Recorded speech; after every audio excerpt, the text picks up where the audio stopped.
देश आज़ाद होने का 70 से 80 साल होने जा रहा है और आज तक हमारे ये सीमांचल मुफलिसी और मजबूरी का शिकार होते आ रहे हैं।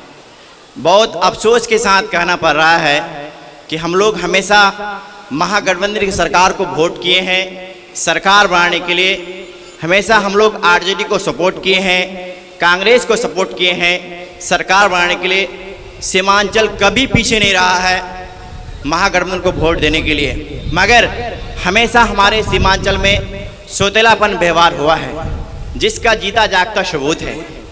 आज हम हेल्थ के सेक्टर को देखें कि हमारे सीमांचल में 2% भी कोई ऐसा संस्था नहीं है, कोई ऐसा कॉलेज नहीं है जिससे हमारे यहाँ के बच्चे और बच्चियाँ कोई कोर्स कर सके। एक मामूली सा रेडियोलॉजिस्ट कोर्स है, एक फार्मासिस्ट कोर्स है, एक ड्रेसर कोर्स है, एक पैथोलॉजिस्ट है, यानी मेडिकल के बहुत सारे कोर्सेज हैं, जैसे ओटी असिस्टेंट है, डेंटल हाइजीनिस्ट है, बहुत सारे कोर्स हैं। काश ऐसे कोर्सेज का हमारे सीमांचल में एक भी कॉलेज होता तो यहाँ के बच्चों के लिए बहुत राहत होती। वो प्राइवेट सेक्टर में 2-4 रुपया कमा सकते थे, वो देश के किसी भी हिस्से किसी भी कोने में वो नौकरी कर सकते थे। अफसोस आज तक हमारे सीमांचल में सिर्फ सौतेलापन व्यवहार हुआ है। आज तक कोई काम नहीं हुआ है जिससे यहाँ के नौजवान अच्छे स्टैंडर्ड काम देश से किसी कोने में कर सके। आज तक हमारे यहाँ के बच्चे हमारे नौजवान बाहर में, होटल में, मकान में, बिल्डिंग का काम, पत्थर का काम, ड्राइवरी का काम, ऑटो रिक्शा चलाने का काम करता है। सिर्फ ये करने का वजह है, जीता जागता सबूत है महागठबंधन की सरकार। हम लोग हमेशा महागठबंधन सरकार को वोट दिए हैं और उसको सत्ता में बैठाए हैं, मगर कभी यहाँ पर उन्होंने हक का इंसाफ नहीं किया। आज हमारे यहाँ एक ऐसा बीएड का भी कॉलेज नहीं है जो हमारे यहाँ के बच्चे इंटर के बाद, बीए के बाद जाके नजदीक में एडमिशन ले सके और बीएड कर सके, जिससे यहाँ के नौजवानों को फायदा हो, यहाँ के स्टूडेंट को फायदा हो। हमेशा शर्म तो तब आती है कि जिस सभा में अभी हम लोग सभा कर रहे हैं, यहाँ पे मुख्यमंत्री भी सभा किए हैं, यहाँ पे उप मुख्यमंत्री भी सभा किए हैं, यहाँ पे बीजेपी का भी सांसद सभा किया है, बीजेपी का भी मुख्यमंत्री सभा किया है, महागठबंधन का भी मुख्यमंत्री सभा किया है, मगर जिस कॉलेज के फील्ड में अभी हम लोग बात कर रहे हैं, आज भी ये सेमी गवर्नमेंट है, आज भी ये फुल्ली गवर्नमेंट नहीं है, आज भी ये सरकारी नहीं है, आज भी ये भवन जो है खंडर पड़ी हुई है। आज भी यहाँ के शिक्षकों को, यहाँ के प्रोफेसर को पैसा नहीं मिलता है।